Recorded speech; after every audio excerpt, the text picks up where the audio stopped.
बाबा जय गुरुदेव जी महाराज की एक प्रेरणादायक कहानी इस प्रकार है। एक बार की बात है, बाबा जय गुरुदेव जी महाराज एक गांव से गुजर रहे थे। उन्होंने देखा कि एक किसान अपने खेत में बहुत मेहनत कर रहा था, लेकिन उसकी फसल अच्छी नहीं हो रही थी। किसान बहुत निराश था। बाबा जी उसके पास गए और बोले, भैया तुम इतनी मेहनत क्यों कर रहे हो, क्या कोई परेशानी है? किसान ने उदासी से जवाब दिया, महाराज मैं दिन रात एक कर देता हूँ, लेकिन मेरी फसल हमेशा खराब हो जाती है। मैं समझ नहीं पा रहा हूँ कि क्या करूँ। बाबा जी ने मुस्कुराते हुए कहा, तुम्हारी मेहनत में कोई कमी नहीं है, लेकिन तुम अपनी मेहनत का फल सही जगह पर नहीं लगा रहे हो। तुम अपने खेत की मिट्टी की जांच क्यों नहीं करवाते?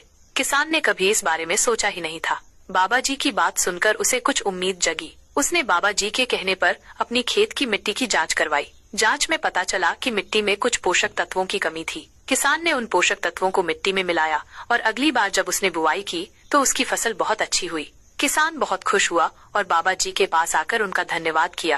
बाबा जी ने कहा, यह सिर्फ खेत की बात नहीं है, ये हमारे जीवन पर भी लागू होता है। हम अक्सर मेहनत तो बहुत करते हैं, लेकिन सही दिशा में नहीं करते। जब हम अपनी कमियों को पहचानते हैं और उन पर काम करते हैं, तभी हमें सफलता मिलती है। इस कहानी से हमें ये प्रेरणा मिलती है कि केवल मेहनत ही काफी नहीं है, बल्कि सही दिशा में और समझदारी से काम करना भी उतना ही जरूरी है। अपनी कमियों को पहचानना और उनमें सुधार करना ही हमें जीवन में आगे बढ़ाता है। सभी प्रेमियों को सादर जय गुरुदेव।